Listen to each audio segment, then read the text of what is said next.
चलो ठीक है, शुरू करें डेप्रिसिएशन। अब डेप्रिसिएशन सबसे पहले किस पे लगता है?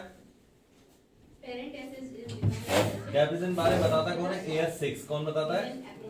AS6। वो कहता है जितनी भी फिक्स्ड एसेट्स हैं,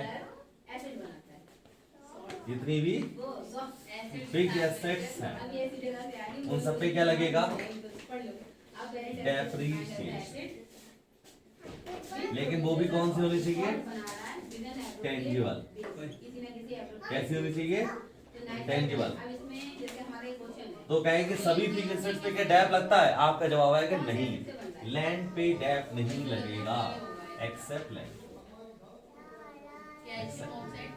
लैंड पे डेप्रिसिएशन नहीं लगता। फिर क्या होगा? तो बाकी सारी फिक्स्ड एसेट्स पे डैप लगेगा, जैसे प्लांट एंड मशीनरी। ठीक है, बिल्डिंग,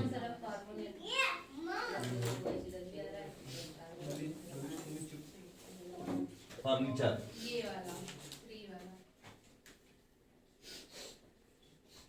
ठीक है।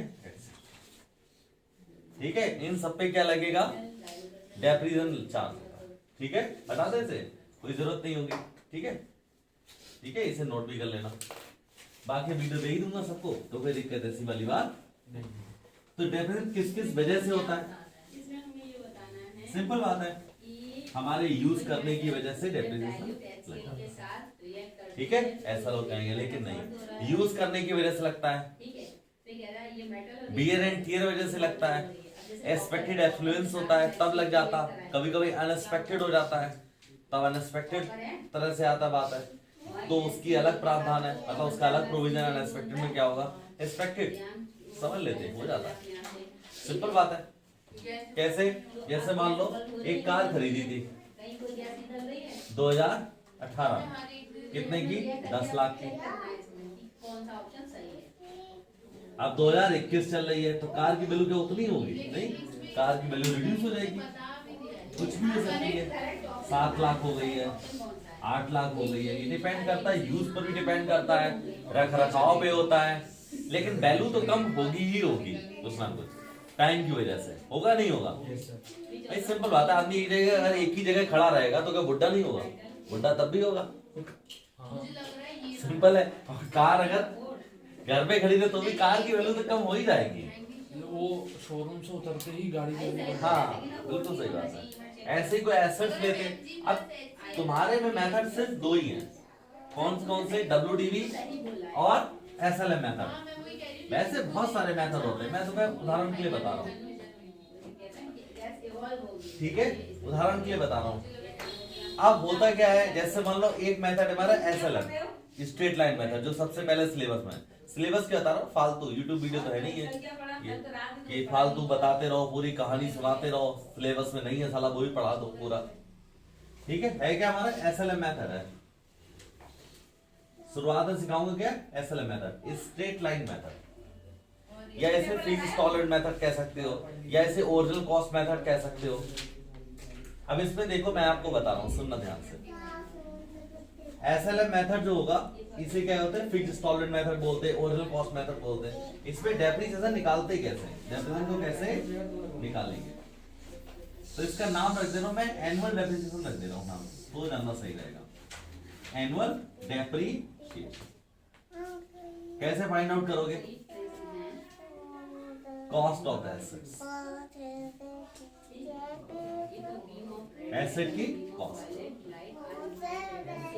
माइनस स्क्रैप वैल्यू या रेजिडुअल वैल्यू, कुछ भी लिख सकते हो, मैं स्क्रैप वैल्यू लिख दे रहा हूं, अपॉन में एस्टिमेटेड यूजफुल लाइफ। अब लाइफ हमेशा एस्टिमेटेड ही होगी, क्यों होगी भैया? बताओ तरन और गगन, बताओ एस्टिमेटेड क्यों होगी यूजफुल लाइफ? बताओ। जैसे मान लो तुमने एक कार खरीदी, अब तुम टैक्सी का काम करते हो, इन्होंने कार खरीदी, इनके पापा जॉब करते हैं, तो कार की एस्टिमेटेड यूजफुल लाइफ तुम्हारे लिए ज्यादा, इनके लिए ज्यादा होगी? सिंपल। तो सबके लिए अलग अलग हो सकती है, वैल्यू होती रहती है। ऐसा नहीं estimated useful life everybody same, सबके लिए सेम होती है नहीं, अलग अलग हो सकती है। क्यों नहीं हो सकती अलग? टैक्सी जो चलाता है उसके लिए यूजफुल लाइफ 5 साल, 6 साल, 8 साल, और जो घर पे रखता है कार वो उसके लिए 15 साल। कितने साल होगी बताओ? 10 साल तो चलेगी चलेगी उसकी, ऐसा मान लेता हूँ। और कॉस्ट ऑफ द एसेट्स का मतलब क्या होता है? कॉस्ट ऑफ द एसेट्स का मतलब क्या होता है बताओ? कॉस्ट ऑफ द एसेट्स का मतलब बोलो बेटा। कॉस्ट ऑफ द एसेट्स का मतलब होता है कि एसेट्स आपने एक्वायर्ड कितने में की? एक्वायर्ड लिए कितने, कितने के लिए बताओ। एक तुमने खरीदा घर, यस सर, ठीक, परचेस किया कितने का? 50 लाख रुपए का। कितने का? 50 लाख रुपए का। उस पे कोई रजिस्ट्रेशन चार्ज गया होगा नहीं गया होगा? क्या होगा? वो मान लो गया 10 लाख। गया होगा सर। कुछ आपने ब्रोकरेज दिया होगा नहीं दिया होगा? वो भी दिया, कितने का? 2 लाख का। तो मकान आपको कितने लाख का पड़ा? 62 लाख का। तो ये हो जाएगी कॉस्ट ऑफ द एसेट्स। दूसरा, मैं आपको अपने आपके शब्दों में बता रहा हूं, सुन लो ध्यान से सुनो। आप पिज्जा मंगवाते हो 500 रुपए का, डिलीवरी चार्ज जाता है? हैं? नहीं जाता। 500 पे कहाँ जाता? 500 रुपये डिलीवरी चार्ज। हाँ अच्छा, ठीक है, कुछ कुछ में जाता है।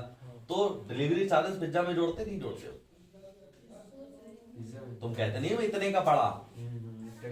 सिंपल बात है। एसी को लगवाता है घर में, मैं पूछा एसी कितने की पड़ी? वो कहते यार 36,000 खरीदी थी, 3,000 का तार लग गया लगवाने में, और 1,000 और खर्च, 40,000 की पड़ी। वो पूरा क्यों बोलता है? क्योंकि installation charges also include, installation charges भी इसी में इंक्लूड कर लेता है। कॉस्ट ऑफ द एसेट्स का मतलब ये नहीं होता कितने में परचेज की ना, कितने की आपको पड़ी एसेट्स। ऑब्वियसली बात है। मैंने सेकंड हैंड कार परचेज कर ली, बोले कितने लाख की? बोले 96,000 रुपए परचेज कर ली, सस्ती मिल गई। मैंने अपने ड्राइवर मैंने दिखाया, मैंने भैया ये कार देखो यार सही करो, इसे ओवरऑलिंग वगैरह कर दो, इसे 14,000 रुपए उसमें खर्च हो गए। मैं पूछूं कार कितने की पड़ी, तुम कितने की बताओगे? 1,10,000। सिंपल, कोई खास वही टेक्निक है। देखो अकाउंट में कुछ ऐसा होता नहीं है, सबको समझने वाली बातें हैं। समझ गए? तो क्या आप समझोगे कि कार कितने की पड़ी? तो एसेट्स की एक्वायर्ड वैल्यू होता है। इसलिए अगर कोई इंस्टॉलेशन चार्जेस है, कैरेज है, कैरेज जानते हो भाड़ा लगता है, भाड़ा भी तो इसी का पार्ट हुआ। कोई मशीन आपने मंगवाई, मशीन के बरेली बनती है क्या? फैक्ट्री बरेली में मशीन बरेली बनती है। मशीन ट्रक से मंगवाई, पता लगे ट्रक के लग गए 60-70,000, 1 लाख या 2 लाख रुपए, उसके भी चार्जेस है। ऑब्वियसली बात है। फिर मशीन ऐसा था नहीं, तुमने पंखा लिया, प्लग लगाया, शुरू कर दिया, इंजीनियर बुलाओगे नहीं बुलाओगे? वही आएगा इंस्टॉल करने के लिए। कौन आता होता? ऊपर ऐसा थोड़ी पंखा लिया और क्या इंस्टॉलेशन करने के लिए आता नहीं आता है? तो इंस्टॉलेशन चार्ज इसलिए तो मशीन का पार्ट हुए। समझ लो तो क्यों लगा। आपको जिंदगी में अगर कुछ याद करनी पड़ जाए, आप मुझे याद कर रहा हूं, कुछ भी याद करना नहीं पड़ता इतनी जल्दी। याद कब करना पड़ता है? जो चीज हमें समझ में नहीं आ रही है वो चीज हम क्या करते हैं? रट लेते हैं। यही तो होता है, जो चीज में समझ नहीं आ रही तो क्या करते हैं? रट ली, वहां लिख दी, समझ में कुछ नहीं आया। और जो समझ ली, मम्मी घर पे दाल मखनी बनाती होंगी, दाल मखनी में रेसिपी लिख रखी है उन्होंने, क्या पता बन जाती है। सिंपल, इतनी बार बना चुके हैं तो सिंपल ऐसे ही समझ लो कॉन्सेप्ट। क्लियर है? चलो, तो मैं एक एग्जांपल ले रहा हूं जिसके जरिए में समझ में आ जाएगा। पक्का? ठीक है। तो कुछ क्वेश्चन क्या है, कुछ इस तरह से है।